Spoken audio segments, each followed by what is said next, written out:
Hello, everybody, and welcome to the Public Records and Video Redaction webinar sponsored by PIR Management and Veritone.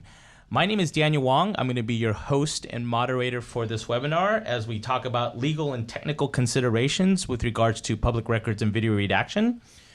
Today, I have here with me Ed Claughton from PIR Management. Welcome, Ed. Good morning, or good afternoon, depending on where you are. Yes, good morning and good afternoon, wherever you are.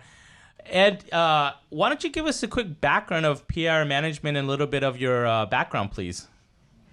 Yeah, we'll do. So, come from a law enforcement background, did 20 years here in a police department in Florida, Coral Gables, Florida Police Department, with a concentration in police records operations in my career. I got assigned to be the records management and technology division commander, and got interested in, ironically, much to my surprise, all things police records related. And so since 2008, PRI, when we opened, has been a consulting and training firm to criminal justice agencies across the U.S., and we are subject matter experts in all things public records, crime reporting, and criminal justice technologies. So I want to welcome everybody. I see a lot of familiar names. Got a huge response to this webinar, several hundred people. I can't say hi to everybody, but a couple of special guests I do want to give a shout out to. Patty over in Collier County, across the alley there. Good morning to you. And Sarah up in Clark County, Washington. My friends up in Boca. Anita over in Largo. Hope all you guys are doing well. And again, thank you. Daniel? Great, Ed. Well, you know, there's a lot of things to discuss today, especially with the release of all these kind of video footage, whether it be body-worn cameras or CCTV. And obviously, as it relates to public records, there's a lot of legal and technical considerations we have to look out for. So before we start, I thought maybe you can give us some background about, you know, public records and some definitions and so forth. So I'll let you kind of talk to that. So what I'm going to cover in the first part of the webinar, the basic, very fundamental concepts of public records. And while this is sort of Records 101, if you're on the webinar today and you're very experienced and you're like the custodian of records or the records manager, or you're somebody new to this, either way, I can tell you without a doubt that it's the basics, it's the fundamental concepts of public records compliance where most of the mistakes are made. And so even if you're really experienced, pay heed to what we're going to cover, because it's for lack of a better word, it's screwing up these basic legal concepts that lead to agencies either over-redacting or under-redacting their records. And as you'll see in this definition here, a record is defined in every state's laws. And in layman's terms, a record, regardless of what format it comes in, any material, regardless if it's paper, video, audio, electronic, or data, any information within those types of records, if it has to do with agency business, is a record in the eyes of the law. So it's the content of the record, not its medium, not its format.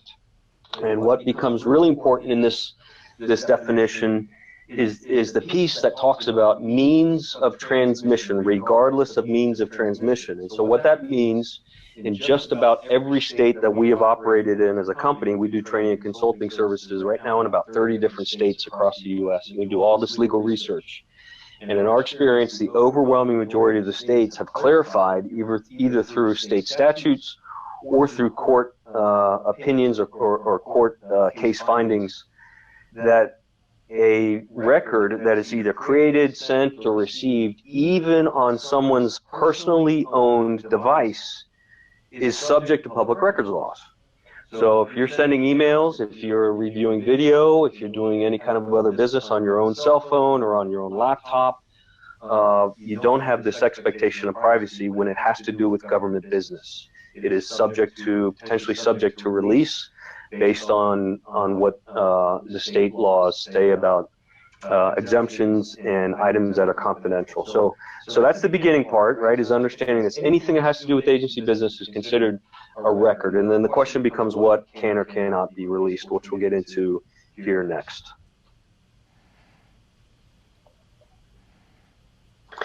So records come in two forms, okay? And this is the part that I kind of referred to a couple of minutes ago that really is misunderstood.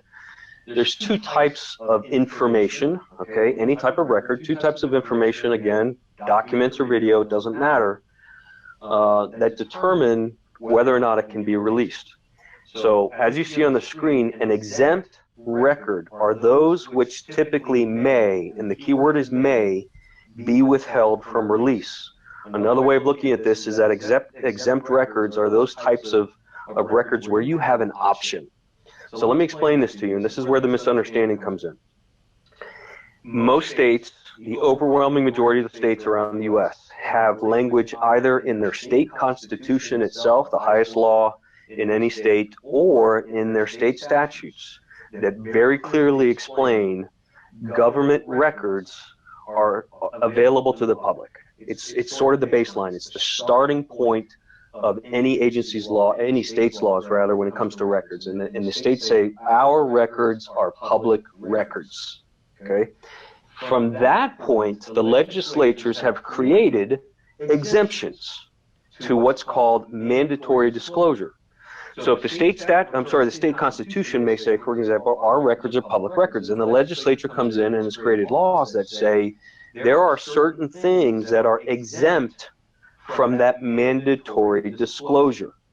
And so an exemption is a type of information within a record wherein you have a choice to release it or not. It is up to the agency. We release exempt records all the time. Here's where the misunderstanding comes in. As I hear discussions as we do our travels and do training around the country, we hear discussions all the time at police agencies where someone says, oh, that record's exempt, we can't release that. Well, in most states, what an exempt record means is you have the choice. And the best example I can give, the simplest example I can give to clarify this is, I use a large-scale example. If you think back on the Boston Marathon bombing that happened several years ago, right? Big case, huge notoriety, major terrorism case here in America, and these two guys were captured on local CCTV cameras near the marathon. The FBI and Boston PD gathered all this video evidence and started scouring these video files to look for the suspects carrying these backpacks and dropping the backpacks off on the sidewalk. So lo and behold, they identify in the video, okay, here are two guys, albeit they're unknown, they're two guys dropping backpacks. They try and identify them. They hit a dead end. So what did they do with that video? They release it. That's an exempt record. So normally when information is being actively investigated by a police agency as part of a criminal investigation, you don't have to release it. It's exempt from the mandatory disclosure.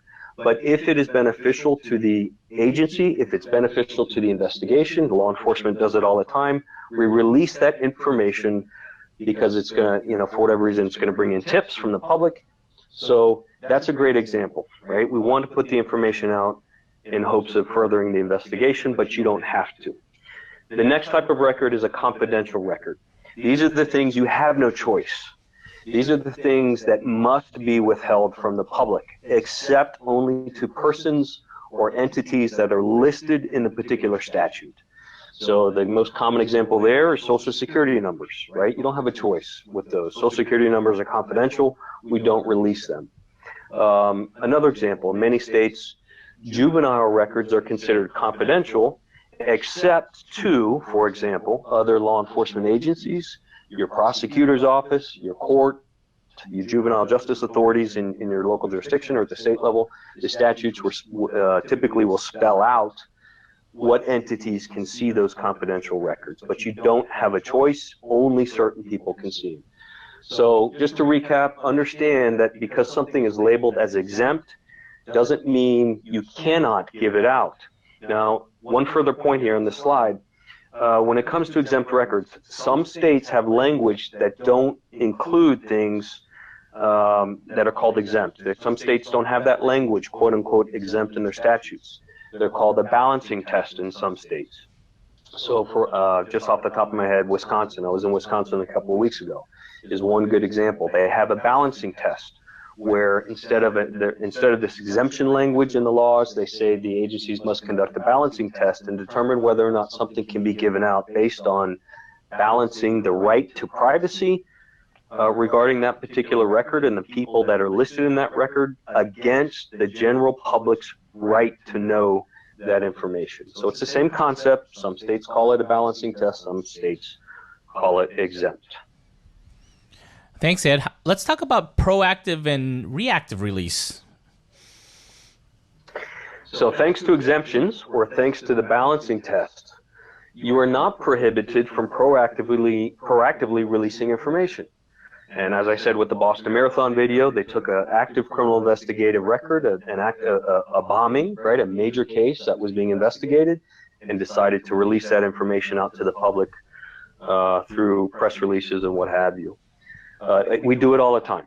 So be very careful when you're deciding what to release, and recognize that you can go beyond what the state statute says regarding that particular type of information. If it's considered a balancing act area of the law or an exempt area of the law, you have a choice. And many agencies, especially now, obviously, as we're talking about today with the focus on body-worn camera video records, proactively release information unlike we ever had before. Many police agencies across the country now are releasing police-involved shooting videos within a matter of days of that shooting happened. Okay, that was unheard of. When I started in law enforcement in the early 90s, there's no way we would release any evidence on a police-involved shooting that soon after the fact. All right, so there's been a major sea change in a paradigm shift thanks to the push for transparency from the public, the push and call for transparency in government records, and the demand for accountability in law enforcement that we're experiencing today. Many agencies have recognized that in a lot of cases, a determination can be made very quickly after seeing that video in a police-involved shooting and being able to release that video to the public very soon thereafter. Granted, there may be certain things that have to be redacted. You know, you might want to redact the actual, if the person dies as a result of that use of force case, you may redact the actual, point in the video where the person expires or some other information. But nonetheless, you can see the evening news and look at those kinds of cases on a regular basis on video. So your approach to redacting may change going forward. You're only going to redact the information you're mandated to if it's labeled as confidential in your state laws, as well as anything that you may deem private, okay? Some states have legislated specifically body-worn camera videos. Many of you, I'm sure, come from a state, if you're down that path already of your body-worn camera program, you probably know this. But if you have not launched your body-worn camera program, make sure you research your state laws and check for specific legislation to that end. I'll give you an example here in Florida. They created a very specific statute. We don't release video to people, we don't release video that shows inside someone's private residence unless you're the person who lives there or lived there at the time that the video was captured. In Florida, we don't release things inside places where there's an expectation of privacy. So some states have legislated those confidential items accordingly, and you have to obviously be sure that you familiarize yourself with that. So Ed, these types of releases have obviously put a lot of pressure on these agencies now to release something to the public in a short matter of time, doesn't it? I mean, it must take already hours, hundreds of hours, if not thousands sometimes, to try to redact things and find things, right?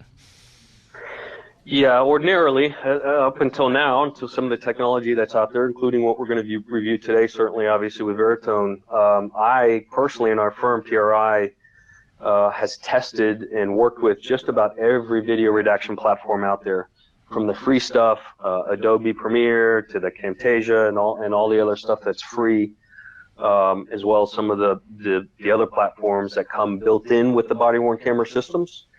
And ordinarily, up until the point of artificial intelligence being introduced to today's technology, redaction was extremely laborious and a real pain, as most of you probably know. Thanks to what you're going to see in a few minutes, that has largely been resolved. and we'll get into that in just a minute. Great. Let's talk about body-worn cameras, since we talked a little bit about that and how that's kind of changing the dynamics here. So I'll let you talk a little bit about that, Ed. So a lot of agencies ask, what do I have to redact from a video? And I can't, we've got representatives on the webinar today from states across the country, so I can't ask, or I can't answer specifically according to state law because we have so many people online today. But what I do want to address is, again, these fundamentals. So you need to answer that question looking through the framework accordingly of what does, from the perspective of what does the state law say today, and are there new body-worn camera laws on the books that we also have to follow? So on the screen there you see, in absence of any new public records laws specific to video, you apply any existing exemptions or confidentiality provisions to video. So in other words, whatever you would be required to take out of a police report or any other document, if that same kind of information is captured in the video, you would take it out there as well. So the same exemptions that apply to documents today would still apply to any new legislation that they may have crafted specific to video. So again, just using my home state of Florida as an example, they passed the body-worn camera law, body-worn camera legislation related to release of video a couple of years ago. And so that doesn't negate all of the existing laws on the books. It's on top of it. So it's in addition to existing public records laws. And then on the right-hand side here, you'll see new body-worn camera laws cover additional items, usually the surrounding concerns of privacy, places where sensitive information may come into play, like hospitals that might come into play. A lot of states leave it up to the agency to do that balancing test and say, make a decision. And this is where it gets a little tricky, but there's pros and cons to that kind of legislation when they leave it up to you in a balancing test. The pros are that you can make a determination based on a case-by-case analysis of what should be released, and the cons are, well, it's not clear-cut. So you're left with having to make that judgment call, but that's the way it works. Got it. Let's talk about some, public record fees. Obviously, people need access to these videos and so forth. So talk a little bit about public records fees, will you? So same concept here with fees. Fees are state fees for public records, including videos, determined in one of two ways. Either it's regulated by state statute for all agencies in the state, or two, many jurisdictions at the local level have adopted fee schedules at the local city or county level via their own ordinances or resolutions that your city or county governing bodies have passed. And in those situations, that means your local city or county has adopted a fee schedule that your agency must follow. And it may be different, or it may be the same as what state fee schedules say when it comes to body-worn camera records. If your local jurisdiction has passed that kind of fee schedule, you need to follow that. In absence of a locally adopted fee schedule, then you have to follow what the state says. If no fees are established specifically for video records at the state level, and some states haven't yet passed fees for body-worn camera video, then you follow existing fees on the books for any kind of public record. If fees have been established for video, then you follow those accordingly. On the next slide, you'll see a little bit more detail on this particular issue, a little bit further explanation. So what fees can be assessed for copies of records varies obviously from state to state, or city to county, etc. But what they typically include are guidelines or provisions for either by the hour research. Many states allow for you to charge the time it takes to check with your city's attorney. Some states allow you to charge the time it takes to conduct the legal research. Some don't. Some states allow you to charge the time that it takes to redact. From a human resources perspective, many states say you can charge the hourly rate of the person who's actually doing the redaction work.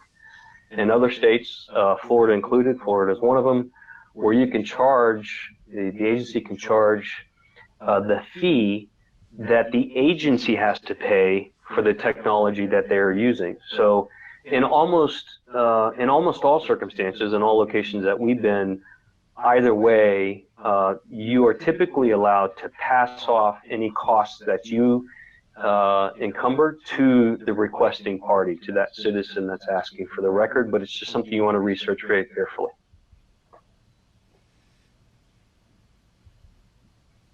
So let's talk about some redaction considerations for each of these agencies. Ed, I know this is where your expertise is at, so if one of you can share this with our audience.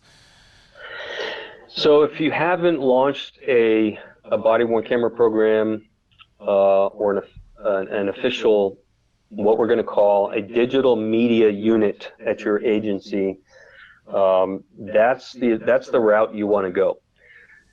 You really want to avoid tagging your property and evidence folks with the duty of redacting public records if they're not your experts in that kind of work. I know there's, unfortunately, there's a lot of agencies around the country in our experience where they tap the shoulder of the property and evidence staff and say, hey, by the way, you guys, you're now in charge of our body-worn camera videos, and you have to do the redaction when we get public records requests. And that's not really the right approach.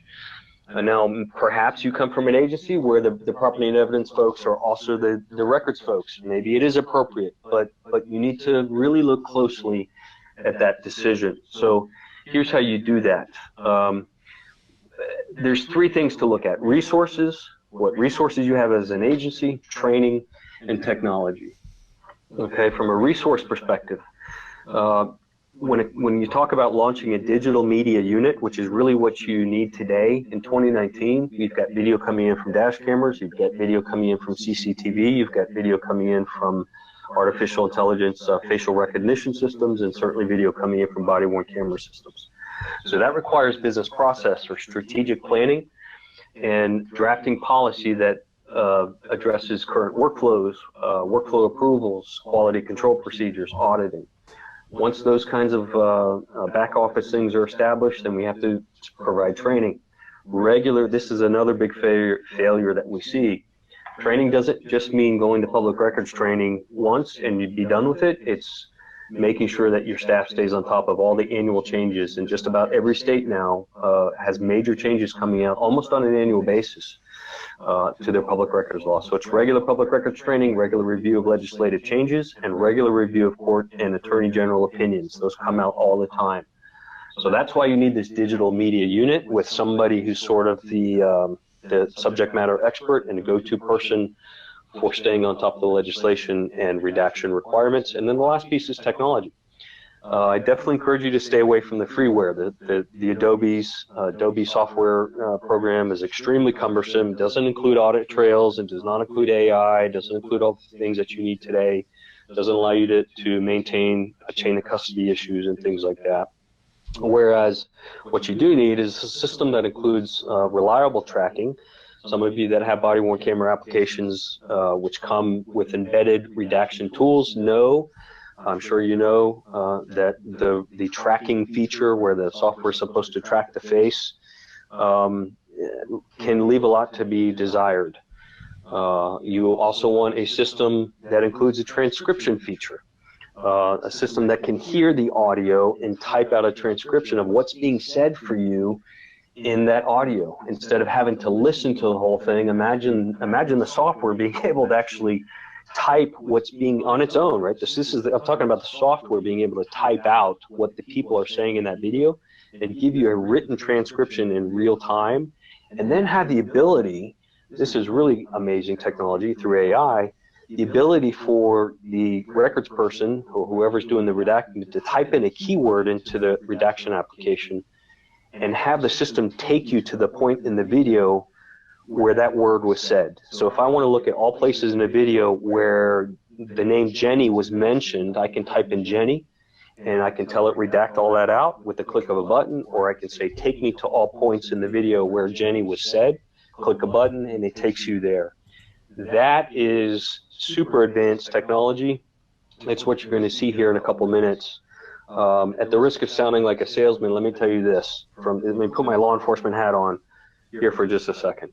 I have never seen such advanced technology as I have when I met Veritone.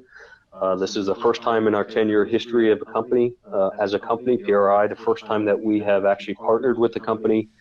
And the reason we did so is because we were so unbelievably impressed by what has come out with redaction capabilities that we started having discussions with Veritone and said, you know what, we need to work together. So the first time in our 10-year history as a business, we are making this kind of software, this particular software and only software available to law enforcement. Well, thanks, Ed. I think this is kind of what you were alluding to is the Veritone demo. We've have here Ben Ha, who's a solution sales engineer from Veritone. Welcome, Ben. Thank you, Daniel. As I'm working over to hand over the mouse to you, I was wondering if you can tell us a little bit about Veritone and kind of who you guys are. Sure, I'd be happy to. So Veritone is a full-service artificial intelligence company, and what we mean by that is we do not just provide a single-point solution such as what we're showing you today with the redaction. We employ artificial intelligence and the latest and greatest technology to be able to solve very specific use cases such as redaction of body-worn camera and other types of video and audio content. And so what you're going to see with Veritone is that we can do the redaction, but we can also do things like facial recognition for suspect identification and a lot of other use cases because we're simply leveraging our artificial intelligence operating system platform called aiWare. And then we're able to solve these use cases very quickly and rapidly. And so I just wanted to make sure everyone is clear what Veritone is as a company before we get into the actual redact application. That's great. Cool. Well, why don't we get into it, Ben? I mean, I know there's a lot of, so we have here we have a lot of folks that are not only law enforcement agencies, there's some folks from other federal agencies such as an airport and so forth. So we have examples, it looks like you have examples of not only body-worn camera, but also CCTV stuff, right? So we can apply in whether you're at a building or what have you, right? So that's exactly correct. I'll let you go at it. Show us the magic. Great. So what you're looking at on the screen is our Redact application. You'll notice that you can access it through a simple web browser. So you can log in with the secure credentials, and now you're able to access your agency's section of Redact. And so with Redact, the first step is to really upload your media content. Now, there's a very simple process for doing this. You can either drag and drop your files directly into here or just browse your file picker and go ahead and find it that way. But one thing to note is that Redact is manufacturer agnostic. So regardless of who your body-worn camera manufacturer is, for example, or where your CCTV footage comes from, Redact works with all standard audio and video file formats. And so we're able to process files in fairly easily. And in addition to that, you'll see there's two checkboxes here for face detection and transcription. So much like Ed discussed earlier, AI allows us to apply these two different applications to make it a lot simpler to do the redaction process. So the first one is face detection. And what it's going to do is go through every single frame of the video that you're uploading, and it's going to go ahead and detect all those faces. So it's not just the front of the face, it could be the side of the face, the back of the head. You'll go through and find all that throughout the video, automatically draw redaction zones for you, and track those faces throughout the entire video. So Ben, just to be clear, you're saying it's face detection, not facial recognition, right? And there's a difference between that. So that's a great point. So facial detection, it doesn't care who the face is. It's simply saying, hey, there's a face seen in this frame of the video. Facial recognition is where you're actually going through and comparing a face on screen against a gallery of, let's say, known offenders or a bolo image or something like that and saying this is John Doe. Right. And so facial recognition is actually covered by our separate Identify application, also part of Veritone's aiWare operating system. So with this case, the goal is simply to redact those faces that are sensitive or confidential. And so that's really what face detection does in the case of Redact. Cool. And just to back up just a little bit, what you see on your screen here is this is an application that's cloud-based, right? Meaning it's not on my desktop, it's not on my server. I just go to as long as I have an internet browser, I can get access to this. That's correct. So you can really be up and running within a day for Redact. Once you sign up, you're able to log in to your own secured area and you're able to upload your content. So it's important to note that this is all hosted in a secure GovCloud environment that's CJIS compliant, and all the media that's in here is your own data. So even though it's running within this GovCloud, you have full control over the data. If you need to delete it for whatever reason, you can do that. And so the control is really in your own hands. And all, like you said, in a GovCloud environment, so very high security, Absolutely. meeting all the different CJIS standards and so forth. Absolutely. Great. Yep. And then the second checkbox here is running transcription. So again, much like Ed mentioned earlier on, transcription allows you to recognize all the spoken words coming from your audio or video content and turn that into searchable text that you can quickly search through, find keywords for maybe names of people, addresses, social security numbers, any personally identifiable information that's going to be confidential and you want to redact out. And then you can actually use the location of those words in correlation with that audio or video file and actually redact that portion out. So we'll show you how that works in just a little bit. Great. Well, I'll let you move forward with the demo. And just for folks, the people on in the audience, we will be taking questions. So if you guys have any questions, feel free to ask questions in the chat box. We'll have a Q&A at the end of this webinar. So I just want to make sure if you guys have any questions, please feel free to ask them in the chat box and we'll get to that. But I'll let Ben continue with your demo. Great. So once your video or audio file has been uploaded, it's going to show up here within the Redact application. So this first example we're going to look at is CCTV footage. And when I click into the file, you'll notice that the screen has two different sections. The left side is a video player, which is going to show you your footage. And on the right side, you have two different tabs for video and audio. So any video-related redaction information will be in that video tab. Anything related to the audio portion will be in the audio tab. So really the purpose of the video tab is to go through and see all the different faces that have been automatically detected by the application. So utilizing AI, we're able to go through and quickly find those moments where faces are detected. You'll see that if I actually click through on this first face, it's going to jump to the 2-second mark in that video clip. And now you can see exactly when that face is detected.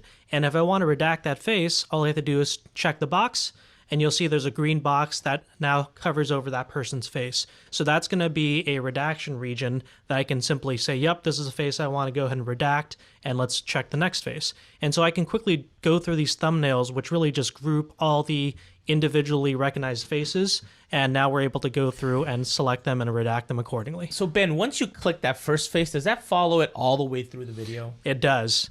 So it will go through and follow it through every frame of the video.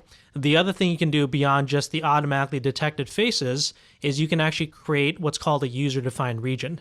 And so I can just use my mouse and click and drag a bounding box around the area or object I'd like to redact. And then what I can actually do is select that object and say, well, I'd like to track that forward in time or even all time.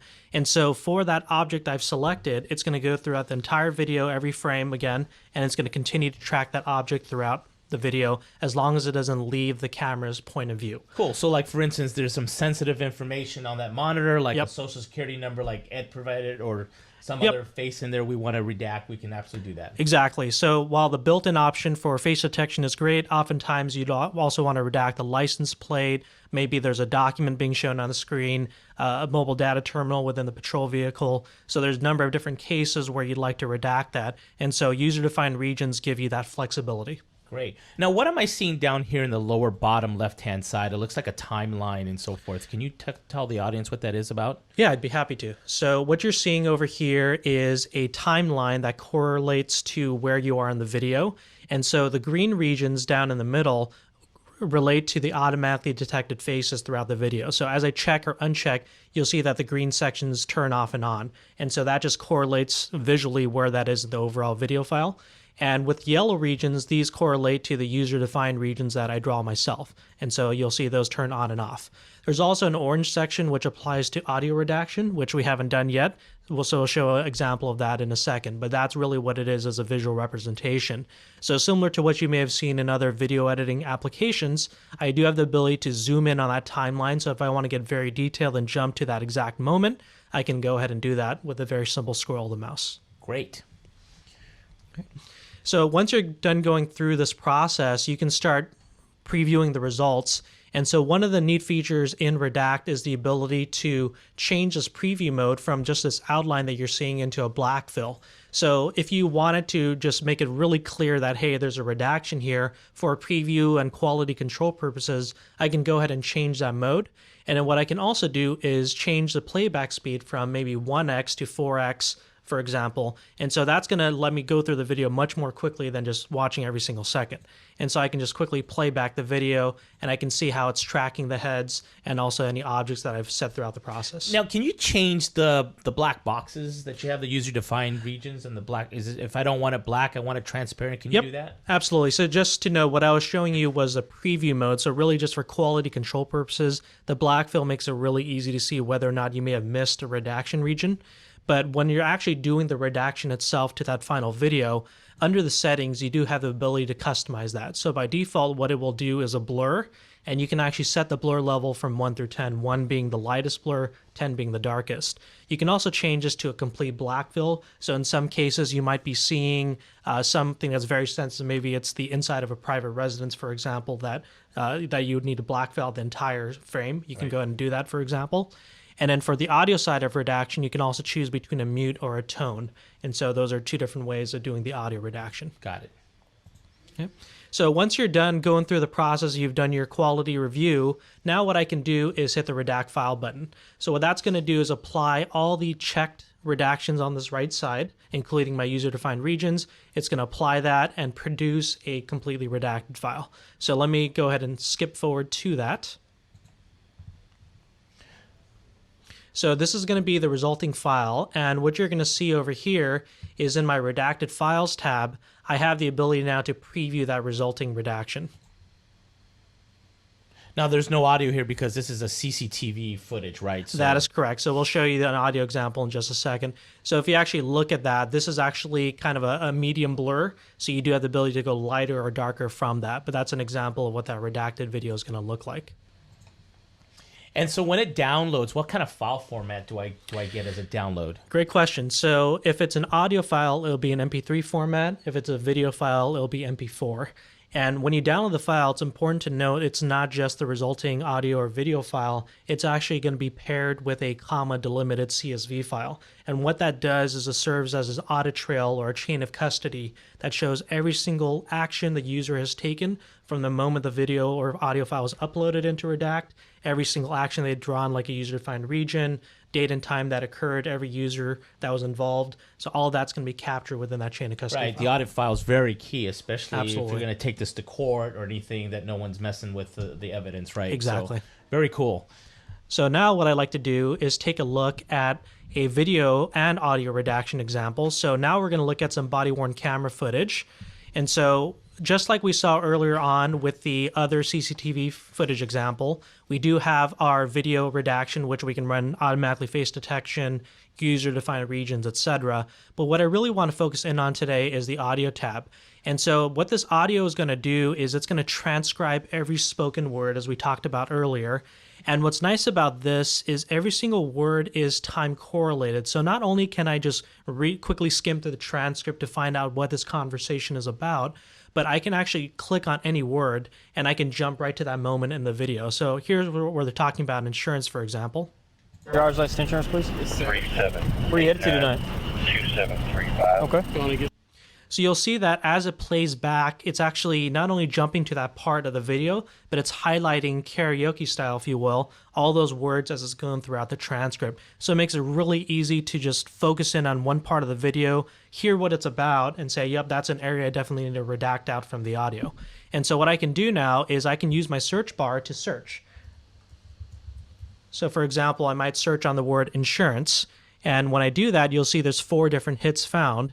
And what I can actually do is choose to redact that single instance or all 4 instances of that word. So it could have been a person's name, a social security number, any sensitive information. So you'll see that the word insurance is now blacked out or redacted, and so that will be reflected in the preview as well as the final resulting video file when I run the redaction. I also have the ability to select a portion of text, so beyond just typing in a keyword and redacting it, I can actually select a portion of the video like this. So you'll see here there's a sequence of numbers that could be potentially personally identifiable information. I'll go ahead and just redact that whole section out. So it could be a long sentence where they're stating their address and all the other information you want to redact out. And so you just highlight, redact it. And so now that entire portion of the audio in that file is going to be redacted. So if I go ahead and play this back again, you'll hear what I'm talking about. License insurance, please. Yes, sir. Okay. So So you'll see that in that case, it did a mute, but we could have also done a tone, depending on what your preference is for that final resulting file. So when I download this final file, will I get the transcript as well and the redacted transcripts along with the video redacted and everything all together? How does that all work? Great question. So in this case, the transcript is really just a means to an end. So we're not necessarily trying to export out the transcript, but we're using the transcript as a means to quickly find moments in the video or audio file that we then want to redact out. So we do have another application within our overall application suite that does have the ability to export out the transcript and search on it and do other things. But really with Redact, the focus is on doing the redaction based off the transcript. Got it. So this application is strictly around redaction. Veritone has a couple other applications around transcription, redaction, and so forth, and then also it sounds like facial recognition with Identify, right? That's right. That could be another webinar we can do in the future, invite people over. But this is great, Ben. What else do you have to show here? Great. So what I wanted to do is, again, show you the fact that once you do your audio redaction, same thing, you hit a redact file, both the video and the audio portions will be applied. And again, you can preview the resulting video, you can download it. So all of that works exactly the same way as I showed you. Now, Ben, if you go back to the results area in that tab and we scroll to the bottom. Sure. Again, down here you have, tell us a little bit about that bottom right-hand side. What does that all mean? Yeah, so this over here is, again, the timeline that we have. And so we talked about the timeline earlier with the auto-detected faces and the user-defined regions. Over here, we also have the audio redaction. What's nice about this piece is not only can you do a redaction based on just selecting the word and running the redaction that way, if you want to be very specific, you do, again, have the ability to zoom in on the timeline, and you can actually click into one of these regions and put in a specific start and end point. So sometimes you have to be very exact if you know there's a specific keyword that you want to redact, but not necessarily include the other words before and after. And so you do have the ability to put in a time in and time out point as well. Great. Now, obviously, this technology, does a huge amount of uplifting. AI is lifting 80-90% of doing the heavy lifting here, and humans are still involved in it, right? As Absolutely. more as the supervising role and so forth. So they're only doing 10 to 20% of the work versus before they were probably spending hours trying to sift through this, find it, and listen to it over and over again. Did he say this? Did he say that? Exactly. Right. Yep, that's exactly right. So today, where AI is it allows you to do the majority of the heavy lifting, and then it leaves the supervised result to the human involved to actually just verify and correct, if necessary, those results, and then finalize the output. And so what we found today is that typically if you're doing a traditional frame-by-frame video redaction, for a single targeted redaction, it takes for an hour-long video anywhere from 5 to 10 hours. So you're looking at 5 to 10 times the length of the file. With an application like Redact, you're able to cut that down to under an hour, maybe somewhere in the neighborhood of 45 minutes. And so it's a huge time saver. And again, as the case for body-worn camera footage and other types of media continues to grow, you're going to need an application like this to help save you time and money. Well, Ben, that's great. This was a wonderful demonstration of what Veritone's doing. We're going to go back here to our presentation here. Thank you for showing that. That was amazing. And folks, if you guys have any questions about what you just saw, you have any questions, feel free to put that question into the chat box and we'll try and get that to you, get to your question at the end of the webinar. We're going to continue here. So what does this all mean, Ed? And now that we've been able to show this to the audience, how can they get this? Yes, so PRI is thrilled to be partnering with Veritone. Again, like I said, we were so unbelievably impressed by the system that we had to partner with you guys, and so we are I think today at least, the first partner in the law enforcement space for this product. And so PRI can get the system to you in one of 3 packages. And so the first package is just Veritone Redact. Remember, you're not buying a system. This is software as a service, so you're not having to lay out a bunch of money and buy software. What you pay for is what you use. And so the neat thing about the way the pricing has been structured is that they've made it very cost-effective, very reasonable. It's not expensive, and what you pay is based on how much you need. So the folks that control the budget, it's very hard to sell people it's very hard to budget, rather, for the unknown. You can't establish an annual budget if you don't know how much it's going to cost. So the pricing structures have been set so that you pay for a block of hours based on how many hours of video you think are going to need to redact and that kind of thing. So you basically pick a package based on the number of hours. That's the first option that you see there on the left. And so we'll get you that system if you're interested and provide you system training. The middle box there, Veritone, Redact, and Learn. PRI will provide you the actual Redact software, a service, access to that. And then we'll come in and provide you public records training. If you're from an agency that needs to know what to redact out of video and what your specific state law says, we'll come in and do a training session for you and your staff and walk you through the whole process and get you up and running. And then the last option, sort of like option 3, is Veritone, Redact, and Ready. And that's where PRI will stand up your digital media unit for you. We'll do all the research and development, draft the policy that's needed. We'll provide you user training, system training, and public records training, draft the policy. And also we'll provide you with a feature to allow you to send and receive the video online. So if you want to receive requests online, or you want to send that redacted video back to the customer online, to the citizen, or to your state's attorney's office, we'll stand up our file sharing service at your agency, which is encrypted and secure and all those kinds of wonderful audit trail features and security and everything wrapped around it, and give you a file sharing service to make those videos available electronically. Great. Let's go over to, we have some questions. So thank you everybody for bringing your questions. The first question that we have here is, can we refuse to release body cam footage via policy? Ed, you want to take that one? Well, that's an interesting question. When you refuse to release video, the short answer is no, because when you refuse to release video, you have to provide an explanation to the requester, the legal grounds that you have to deny that request. Just about every state makes the agency denying the request provide a written response to the citizen who's asking for that record, explaining why you are refusing the request and the legal statute. You have to actually cite the statute number that says you're not going to, that allows you to not release the information. So policy would not be the way you want to address this issue in policy, but you can't stand on the policy to deny a request. You have to provide an explanation. Great. We have another question here. What is your opinion, and Ed, I think this is going to be for you, what is your opinion for using Evidence.com for digital media storage and editing? Well, it's tricky. It comes down to a cost-benefit analysis, right? It really is a long-term cost-benefit analysis. What are you willing to pay over time to store all that video electronically in that platform? Because in a lot of cases, that vendor will charge you a certain amount of money for keeping the video electronically in that platform. And to that end, the agency needs to establish whether it or not it's going to purge videos, and at what point is it going to purge videos. That's a system that comes with a built-in purging feature or a retention scheduling feature.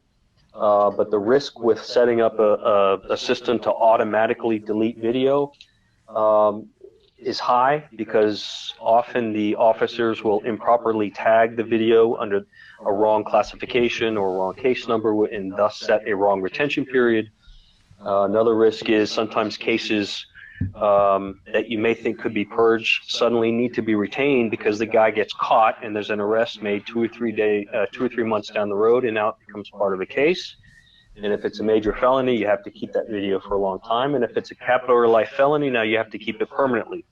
If that becomes cost prohibitive and keeping it in the Evidence.com platform, then a lot of agencies turn to burning CDs. Well, that becomes a very laborious and expensive process over time.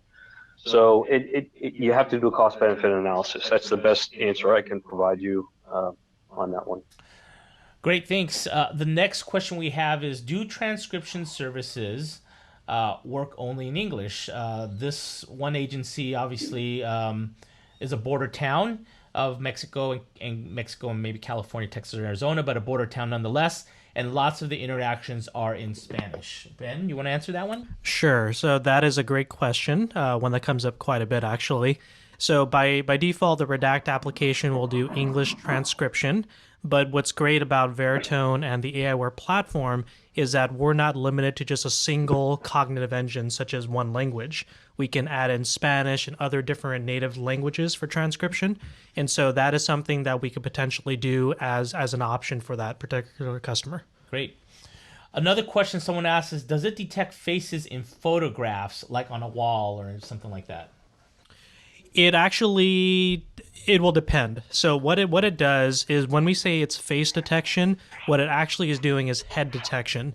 So it will look for torsos and other things that kind of are indicative of a face or a head, and it will find that. So what we found is that the facial detection that is running will actually do not just the actual face itself, but even shadows of faces, potentially reflections on the rear view mirror, the side mirror of a car.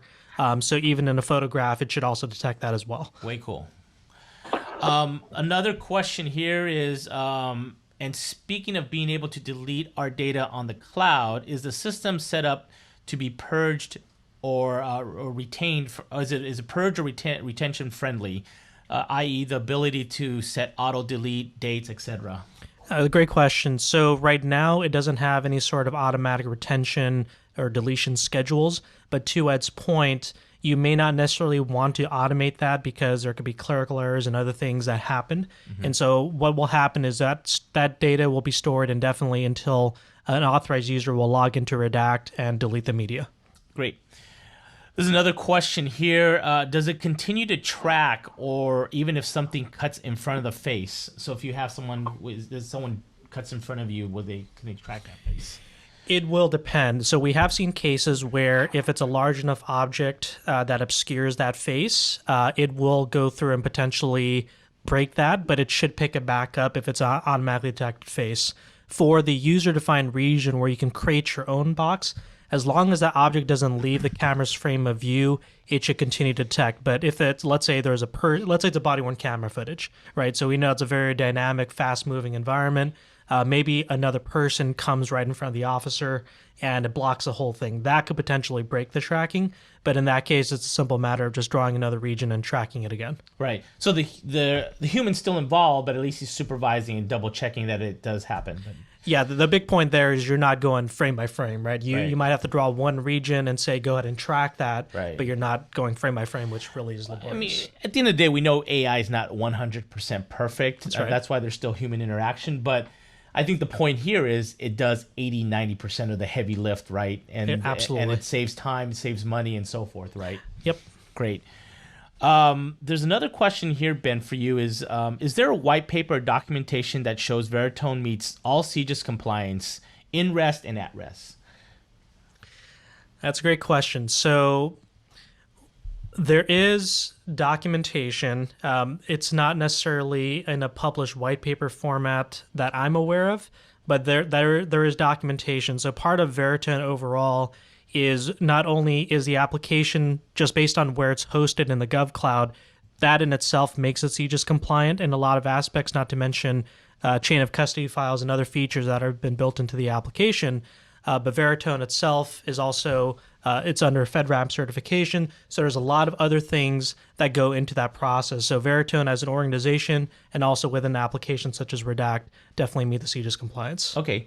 And I take it we have this person's contact information, so we'll try and send any type of documentation we have for this person, whether it be a white paper or any compliance paper for this one individual. Since we have this webinar, we'll make sure Veritone sends something out to you via Ed from PRI or Veritone directly. Absolutely. Great, thanks. Then we also have someone asking, does Veritone have the ability to enhance videos or clips, etc.? Depends on what you're referring to. But so it's not a video editing application. Mm-hmm. Really, it's focused on doing the redaction. So obviously there's certain things that happen behind the scenes with the AI to help be able to detect faces and do the tracking, but it's not necessarily changing the video itself. And really, a lot of in this type of redaction scenario, you want the resulting video to be as close to that original as possible. Otherwise, it could be considered as evidence being tampered with and other things like that. Great. Another question here is, will a copy of this webinar be available so that the information product demo can be shared? And the answer is absolutely yes. We will be sending you out a copy of the webinar on demand, a link. And then we're also going to put this on the PRI management website. So that way, if you want to forward this and share this to other folks, they can come back to the PRI management website and take a look at the webinar again. And then, what should employees expect to get paid on a per hour basis? Also, yeah, this is for you. What should employees expect to get paid on a per hour basis as a subject matter expert in the digital media unit? That is an interesting question that I can't answer. It really depends, again, on city pay classification schedules, and there's union concerns. Are they unionized? Are they not unionized? I can't answer that without knowing where they're from and who the agency is. But it's typically someone that's part of a digital media unit is being paid a rate that is, I would say, commensurate with the folks that work in records or records, property, and evidence. And one of those three areas, property and evidence, we'll call that one, right? So records or property and evidence is kind of a level that's typically commensurate with that. But as far as the exact amount, I couldn't tell you. Great. I know we're running at the top of the hour. We've got 3 more minutes, and we've got like 6 or 7 questions. So those who want to stay on board, and as we read through all the questions, feel free. I know some of you have to go. This will be provided for you guys as a on-demand webinar replay. So we'll continue asking the questions here because I know people have inquiring minds, so we want to make sure we address them all. So can you use Veritone to do audio only audio files, no video? You absolutely can. So in that case, just the audio transcription portion of the demonstration would apply. Great. Another question here is asked is, what should the retention schedule be for body camera video? How long should it be kept? Ed, that's a question for you. So in most states, the laws are being established to only dictate the minimum time period across the board. It's typically 90 days is what state laws are saying in our experience. But beyond that minimum retention schedule established by law, how long you keep it beyond that is determined by 2 things. One, what type of content is in the video. So your retention schedules must be established first. Every agency by law is supposed to have an approved retention schedule on file at the agency and with the state that dictates how long records have to be kept at a minimum. How long video is kept is solely dependent on the content that was captured on that video. So are you capturing a homicide scene? Well, then that really is going to become a permanent record. Are you capturing a petty theft, a minor misdemeanor? Then what does your retention schedule say at your agency or your state for that kind of crime? So that's the first part. It's solely dependent on what your retention schedule says. The second piece to the answer of that is once you've established your retention schedule, then you have to go by the disposition of the case. You don't want to get rid of something until disposition has been met at the judicial level. So not until that person's case has gone through the court system, and furthermore, until if that person were to appeal their case, if they were convicted, you've got to retain it all the way through the appeals process. And that requires a collaborative process between your agency and the court system, where your local courts should absolutely be sending you what are commonly known as case closeout memos or disposition memos, so that the investigator on that case or the agency is notified when something is final and done with, and then you would be eligible, the record would be eligible for deletion only at that point. Great. Another question, Ben, this is for you. For body camera, with the officer moving and people moving in and out of the frame, when they come back into the frame, will this be caught? Yes, so that's a two-part question, actually. With face detection, that's automatic. It will capture when they go in the frame and out of the frame. That's not an issue. For the user-defined regions where you're drawing your own bounding box around, let's say, a license plate or an object that you'd like to obscure, it will break the tracking in that case when they leave the camera's frame of view. And so once it comes back in, you may have to draw another user-defined region and track it again from that point forward. Got it. There's another question for you, Ben. Once a video has been deleted or purged, does the software keep track of when a specific video was deleted and by who? And is there any way to retrieve a deleted video? So the application itself will not necessarily expose that a deletion has occurred. Behind the scenes, that's all tracked within our audit history that's maintained behind the scenes in the system. But in terms of the file being deleted, once it's deleted by the user, it is permanently gone. There's no way to recover it. Great. This is a good question. I wish I would have asked this one, but this guy beat me to it. So is there a limit to the number of active trackers? So in other words, in a large crowd, can you pick up 20 plus faces? Great question. So we've actually done a lot of stress testing with Redact in those types of crowded street corner environments where just a ton of people going back and forth. So there is no technical limit. That's another beauty about running on the cloud. It's not using your own local workstations, resources, and CPU and graphical processing power. It's running it on hugely scalable servers on the cloud, and so it's able to maintain even those larger loads. Great. Ed, the next question is for you. What is the issue seen with over redacting? Yeah, great question. So agencies, personnel tend to get nervous about what they release. And a lot of the folks that work in records, they bear, in their mind, they bear a big responsibility, and they do, and they tend to bear a higher liability when it comes to releasing information on behalf of the agency. And so in light of that pressure to make sure that they're doing things in compliance with the law, there's a natural tendency in law enforcement, by and large, as a profession really, to not release things, just sort of an inherent animal in this world that causes people to get nervous and say, well, I'm worried about what they're going to do with this information, so let me redact it. And they make a judgment call based on their own personal feelings instead of what the law says.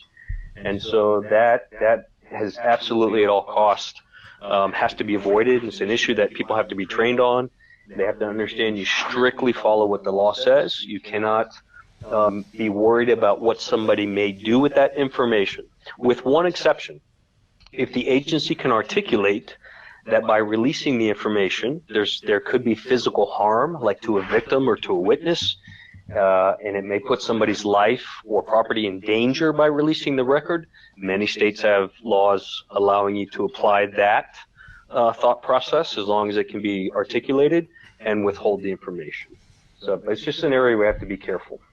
Great. That was a great question. Yeah, for sure. We got two more questions, one for Ben and then one for Ed. The first one for Ben is, will Veritone work with dash car video? Absolutely. So dash cam videos, body-worn cam videos, CCTV footage, everything in between. It really doesn't care. And I think body-worn cameras are typically the most shaky and dynamic environments. So if we can do body-worn camera videos, we can do any video. Great. And then, Ed, this is the last question for you. I kind of withheld it to the very end because 3 or 4 or 5 people have been asking this question. It's the $64,000 question, is how much? And I'll let you kind of... I know this is people asking because they love what they see and it sounds like they're interested, but they want to know how much, Ed, and I'll let you answer that question. Yeah. So it all depends. This is sort of one of those quote-unquote depend answers or depend questions. I wish I could tell you a dollar amount. I can't because it all depends on what you want, and it depends on the volume of time that you think you're going to need. So the pricing is based on how many hours of video are uploaded and redacted. That's the short answer. It depends, and there's blocks of the pricing comes in blocks, right? So you get a block of hours for this price, a block of hours for this price, and a block of hours for this price. Think of it like a lower amount, a medium amount, and a higher amount. And there's also, Veritone's been really good about pricing. They're flexible and also doing sort of a as you need, as you go basis, if that's more appropriate. In my experience, that doesn't work well with the finance folks. They want a fixed amount. Let's budget it. So, we always encourage agencies, say, pick one of these packages. How many hours do you need? I think it starts, what is it, Daniel, like a certain amount of hours comes in a block of time. I think it's 100 hours or something like that. Right. I would suggest next steps is, anybody who's interested, feel free to reach out to, obviously, PRI management. Yep. We have a website here, policerecordsmanagement.com, where there's a resource area where you can go and schedule another demo or further information. We'll have members of the Veritone team and PRI also reach out to some of you guys who seemed expressed interest, and maybe we can have some further conversation together. Obviously, like Ed said, it sounds like pricing is varies different based on different people's budgets and their needs and so forth. So I think that would be a great next step for those who are very interested in the product. Great. Well, listen, folks, I want to thank you, everybody, very much for hanging in with us. We went 7 minutes past the hour, but a lot of great questions. A lot of people. This, again, will be available on demand for you guys to share with your colleagues. We'll also have it on the PRI management website at policerecordsmanagement.com. On behalf of Ben Ha and Ed Clonton, I'm Daniel Wong, your host. Thank you very much for joining, and we're going to be presenting more AI application webinars just like this with PRI in the near future, so we hope you can join us then. Thank you, everybody. Take care.